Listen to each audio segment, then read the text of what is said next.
அன்பான மக்களே, நம்மளோட மகாநதி சீரியலில் இன்றைக்கான எபிசோடில் வந்து நம்ம எதிர்பார்ப்பு என்னவா இருந்தது? விஜய் இருப்பாரா இருக்க மாட்டாரா அப்படின்னு. விஜய் வந்துட்டார், மதுரையிலேருந்து சென்னை வந்துட்டார். இங்கே வந்து பார்த்தீங்க அப்படின்னா குமரனோட அம்மா வந்து இறங்கிட்டாங்க. அவங்க இறங்கி வந்து மாமிக்கிட்ட பேசிகிட்டு இருக்கும்போது விஜய் வந்துடுறாரு. விஜய் வந்தோடனே கங்கா மாசமாக இருக்கிறாங்க அப்படிங்கிறத தெரிஞ்சுக்கிறாரு. ஆனால் அவர் கஷ்டமாக இருது.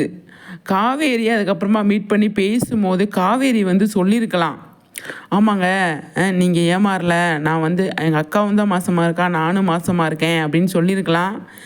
அந்த இடத்துல எனக்கு எவ்வளோ இதாக இருந்தது. ஏன் காவேரி இப்படி பண்ணுறீங்க? விஜய்கிட்ட சொல்லாமே, என்ன பிரச்சனை வரப்போகுது, எந்த பிரச்சனை வந்தாலும் நம்ம பார்த்துக்கலாம், கண்டிப்பாக வந்து நம்ம வந்து சொல்லுங்கள் காவேரி அப்படிங்கிற மாதிரி தான் இருந்தது எனக்கு. ஆனால் ரொம்ப பாவங்க, விஜய் தான் பாவம். அந்த அளவுக்கு சூப்பராக வந்து பண்ணிகிட்ருக்காரு. நான் நீ தான் கன்சீவாக இருக்கியோ அப்படின்னு நினச்சிட்டேன் காவேரி. நான் உங்கள் அக்கா மாசமாக இருக்கான்றத, நீ தான் மாசமாக இருக்க நினச்சிட்டு அங்கேருந்து வேகமாக பறந்து வந்தேன் உன்னை பார்க்குறதுக்கு அப்படின்றாரு. அந்த இடத்துல வந்து காவேரி வந்து அழகாக சொல்லியிருக்கலாம், ஆமாங்க இது ரோடாக இருக்குது, நான் உங்ககிட்ட ஒரு முக்கியமான விஷயம் பேசணும், கண்டிப்பாக நீங்கள் வந்து எங்கேயும் போயிடக்கூடாது, வராமல் இருந்துடக்கூடாதுங்க, இந்த இடத்துக்கு வாங்க, அங்கே வச்சு உங்ககிட்ட ஒரு விஷயம் சொல்லணும் அப்படின்னு சொல்லியிருக்கலாம்ல காவேரி. அழகாக சொல்லியிருக்கலாம். அப்படியே சந்தோஷத்தில் ஏதோ சொல்ல வரா அப்படின்னு சொல்லிட்டு விஜய் வந்து முன்னாடியே போய் காத்துட்ருப்பார் இல்லையா? அதை ஏன் காவேரி பண்ணலை அப்படின்னு தெரியல. இப்போ அத்தை வந்திருக்காங்க, அத்தை சீன்லாம் எப்போ என்ன நடக்க போதோ தெரில. இந்த பக்கம் வந்து வெண்ணிலா வந்து ஒரு பக்கம் க்ரியேட் பண்ணிகிட்டு இருக்காங்க, அந்த பக்கம் வந்து அவங்க என்னெல்லாம் பண்ணுவாங்க அப்படின்னு சொல்லி தெரியல. ரொம்ப கஷ்டந்தாங்க விஜயோட நிலமை. அவ்வளோ கஷ்டமாக இருக்குது அவரை பார்க்கும்போது. ஆனால் காவேரி ஃபீல் பண்ணுறாங்க, விஜய் தான் வந்து விஜய் கஷ்டப்படுறாரு, நம்ம சொல்லாமல் மறைக்கிறோம் அப்படிங்கிறத காவேரி ஃபீல் பண்ணுறாங்க. இருந்தாலும் அது நமக்கு கஷ்டமாக இருக்கு இல்லையா? என்ன காவேரி இப்படி பண்ணிட்டீங்க அப்படிங்கிற மாதிரி. சொல்லியிருந்தா என்ன நடந்திருக்கும் அப்படின்னு பார்க்குறேன் நான். எனக்கு சொல்லியிருந்தா துள்ளி குதித்து காவேரியை தூக்கி நடு ரோட்டுன்னு கூட பார்க்க மாட்டார், தூக்கி பயங்கரமாக சந்தோஷமாக ஹாப்பியாக இருப்பார் நம்மளோட விஜய் இல்லையா? அதை ஏன் காவேரி பண்ணலை அப்படிங்கிறது எனக்கு பெரிய கேள்வியாக இருக்குது.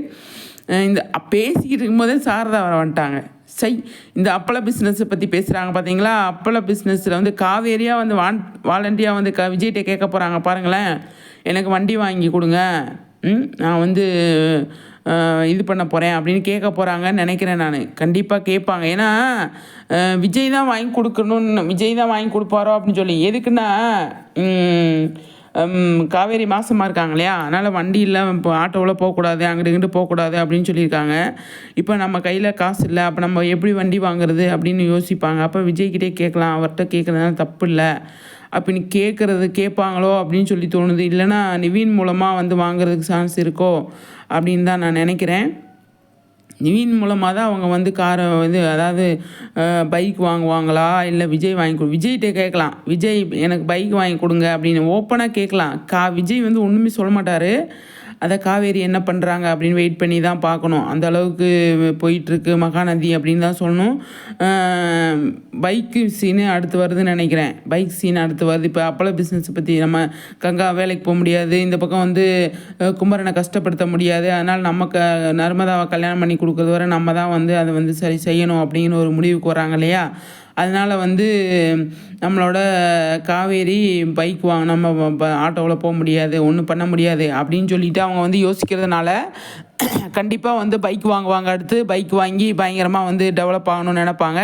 அதில் விஜய்கிட்ட கேட்குறாங்களா நிவின்கிட்ட கேட்குறாங்களா அப்படிங்கிறது தான் காவேரிகிட்ட இருக்கிற பிரச்சனையாக இருக்குது. இப்போ ரிப்போர்ட்டில் இருக்கிற மருந்து மாத்திரையெல்லாம் வந்து நம்ம வாங்கலாமா, நமக்கும் வாங்கிக்கலாமா அப்படின்னு யோசிக்கிறாங்க.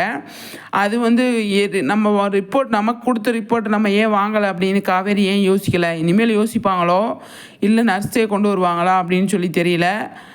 நர்ஸு கொண்டு வருவாங்களோ அப்படின்னு காவேரி அதை சுத்தமாக மறந்துட்டாங்க. அந்த ரிப்போர்ட்டில் தான் இருக்க போது 2 குழந்தைங்க அப்படின்னு, டீன்ஸு அப்படின்னு. அதில் தான் தெரிய போகுதோ அப்படின்னு நான் நினைக்கிறேன். அப்போ தான் வீட்டாளர்களுக்கு தெரிய வருமா என்னமோ ஒரு விஜய், அதாவது காவேரி கர்ப்பத்தில் ஒரு பெரிய மர்மமே இருக்குங்க அப்படின்னு தான் சொல்லணும். பெரிய காவேரி வந்து மாசமாக இருக்கான்றதை கன்ஃபார்ம் பண்ணிட்டாங்க. நம்ம மருந்து மாத்திரை சாப்பிட்ணும், ஹாஸ்பிட்டலில் கொடுத்த ரிப்போர்ட்டை வாங்கணும், இதெல்லாம் ஏன் யோசிக்கலை அப்படின்னு ஒன்று இருக்குது. விஜய்கிட்ட சொல்ல மாட்டுறாங்க. சொன்னால் எப்படி இருக்கும், அவர் அப்படியே தலைக்கால் புரியாமல் ஆடுவார் அப்படிங்கிறது ஒன்று இருக்குது. ஏன் காவேரி இப்படியெல்லாம் பண்ணுறீங்க, இதெல்லாம் நியாயமா, இதெல்லாம் சரியான்னு கேட்கணுன்னு தோணுது. என்ன பண்ண முடியும், ஒன்றும் பண்ண முடியாது இல்லையா. அது ஒன்று அந்த மாதிரி போயிட்டுருக்கு. நம்மளோட மகாநதி அத்தை கேரக்டர் வந்திருக்கு. இன்னும் பால் சாப்பிட்ற மேட்ரு, பூ சுற்றுற மேட்ரு, இதெல்லாம் வந்து ஒரு பக்கம் போய்கிட்டு இருக்கு. பால் சாப்பிட்றது, அதாவது என்ன சொல்ல வரேன்னா, அந்த குங்குமப்பூ இருக்கு இல்லையா, அதை ஊற்றி ஆற்றுற மேட்ரு நாளைக்கு வரும் அப்படின்னு நான் நினைக்கிறேன். ஆனால் விஜய் வந்துட்டார் மதுரை போயிட்டு. நான் நினச்சேன் எப்படி 2-3 வாரத்துக்கு அவரை இழுத்து விட்ருவாங்க வராமையேவும் அப்படின்னு நினச்சேன். பரவாயில்லைங்க, எல்லா இதுலேயுமே வந்துட்டார் நம்மளோட விஜய் அப்படின்னு தான் சொல்லணும். இன்னி தாத்தா இப்போ இங்கே ஃப்ரீயாக இருக்க விட மாட்டாங்க. தாத்தா பாட்டி அங்கே வந்து ஃபோன் போட்டு இதை டார்ச்சர் பண்ணுறா, உடனே வா அப்படின்னு. இங்கே வந்து இந்த பசுபதி இவங்கெல்லாம் வந்திருக்காங்க. அவங்களாம் என்ன பண்ண போகிறாங்க அப்படிங்கிறது ஒன்று இருக்குது. பார்ப்போம். பசுபதி கேரக்டர் உள்ளே வந்து அவங்கள போய் சமாளிக்கிறதுக்கு இவருக்கு சரியாக போயிடும். என்ன பண்ண முடியும், பார்ப்போம் என்ன நடக்குது அப்படின்னு. ஆனால் மகாநதியில் விஜய்கிட்ட வந்து காவேரி சொல்லாமல் இருக்கிறது கொஞ்சம் மன வலியத்தாங்க தருது எனக்கு. ஏன் காவேரி இப்படி பண்ணீங்க, சொல்லியிருக்கலாமே விஜய்கிட்ட. அவ்வளோ அழகாக வந்து அவர்கிட்ட சொல்லியிருக்கலாமே. அவ்வளோ சந்தோஷப்பட்டிருப்பாரே அவர். நானே நீ மாசமாக இருக்கேன்னு சொல்லிட்டு தான் நான் துள்ளி குதிச்சுட்டு ஓடி வந்தேன் காவேரி, உனக்கு தெரியுமா, தலைக்கால் புரியாமல் நான் ஓடி வந்தேன். அவ்வளோ சந்தோஷமாயிடுச்சு எனக்கு அப்படின்றாங்க விஜய். அப்போ நம்ம சொல்லியே ஆகணும், விஜய்கிட்ட சொல்லாமல் இருக்கக்கூடாது. இந்த அளவுக்கு அவர் வந்து நம்மளை வந்து இது பண்ணுறாரு அப்படிங்கிறத வந்து நினச்சி காவேரி சொல்லியிருக்கலாமே. என்னங்க மக்களை சொல்கிறீங்க, கண்டிப்பாக சொல்லியிருக்கணும் காவேரி. அதை ஏன் சொல்லாமல் விட்டாங்க அப்படின்னு தான் நான் கேட்குறேன். சரி பார்ப்போம் என்ன நடக்குது அப்படின்னு. காவேரி எடுத்த முடிவு, டைரக்டர் எடுத்த முடிவு, ரைட்டர் எடுத்த முடிவு நம்ம கையில் எங்கே இருக்குது அதை சொல்லுங்கள் சரிங்களா. நம்ம கையில் எதுவுமே இல்லை. அதுக்காக காவேரியை கோவப்பட்டு என்ன பண்ண முடியும். காவேரி மேலே கோவம் சொன்னால் காவேரியோட லைஃபு மாறிடும் இல்லையா. சந்தோஷமாக இருப்பாங்க, குங்குமப்பூ கிடைக்கும், எல்லாமே கிடைக்கும். அவ்வளோ ஹாப்பியாக வச்சுப்பார் விஜய். ஒரு தந்தைக்கிட்ட சொல்லாமல் நம்ம மூடி மறைக்கிறது எவ்வளோ பெரிய கஷ்டங்க. அது ஏன் சொல்லலை காவேரி, சொல்லணும் இல்லையா. மக்களை நீங்கள் கருத்து சொல்லுங்கள் சரிங்களா. சொல்லணுமா வேணாமா, கண்டிப்பாக சொல்லணும். அதை நான் எதிர்பார்க்குறேன். பார்ப்போம். எல்லாருமே அதை நான் கமெண்ட்ஸ்லேயே பார்க்க முடியுது. விஜய்கிட்ட காவேரி சொல்லலாம் அப்படின்னு சொன்னால் சீக்கிரமாக வந்து அது வேறு மாதிரி கொண்டு போயிடுவாங்க அப்படின்றதுக்காக கதைக்கிழமை மாறிடும். அதனால தான் வந்து சொல்ல வேண்டாம்னு நினைக்கிறாங்க போல். இருக்கட்டும், பரவாயில்ல. அதை பற்றி ஆனால் நீங்கள் யார்கிட்டையும் சொல்லாதீங்க. நான் வந்து இந்த மாதிரி இருக்கேன், கொஞ்ச நாள் ஆகட்டுங்க, அதுக்கப்புறமா நம்ம வீட்டில் பேசி நம்ம அதுக்கான முடிவு பண்ணலாம். நான் இப்போ உங்ககிட்ட சொல்லணும்னு நினச்சி தான் சொன்னேன். நீங்கள் வந்து நீங்கள் எதுவுமே வெளியே சொல்லாதீங்க. நிவின்கிட்ட சொன்ன மாதிரி கூட சொல்லலாம்ல காவேரி. என்ன மக்களை சொல்கிறீங்க, சொல்லி இந்த மாதிரி விஷயம் அப்படின்னு பேசி முடிவு பண்ணலாம். நீங்கள் எப்போயுமே சொல்லக்கூடாது. நான் வந்து என் வீட்டில் சொல்கிறது வரை நீங்கள் சொல்லவே கூடாது அப்படின்னு தாத்தா பாட்டிக்கிட்ட கூட சொல்லாதீங்க. நான் வந்து எங்கள் அம்மாவோட மனசு கஷ்டம் இல்லாமல் நம்ம வந்து வாழணும்னு நினைக்கிறேன். நீங்களும் வெண்ணிலா பிரச்சனை முடிச்சுட்டு வாங்க, அது வரை நான் வெயிட் பண்ணுறேன். நீங்கள் வந்து நான் மாசமாக இருக்கிறது நீங்கள் சந்தோஷப்படுறதுக்காக தான் நான் சொன்னேன், இல்லாட்டி நான் சொல்லியிருக்க மாட்டேன் அப்படின்னு கூட சொல்லலாம்ல காவேரி. என்ன மக்களை சொல்கிறீங்க. அதையும் விட்டாங்க காவேரி. பார்ப்போம் என்ன நடக்குது அப்படின்னு. எல்லாமே விஜய்கிட்ட சொல்லாமல் போச்சு. நேரடியாக சந்தித்து 2-3 தடவை சந்தித்து சொல்ல முடியாமல் போயிடுச்சு. நீ எப்போ தான் சொல்லுவாங்களோ தெரியல. சொல்கிறதுக்கான சான்ஸ் கம்மி தான். ஆனால் இந்த மாதிரி விஷயங்கள் நடக்கும்.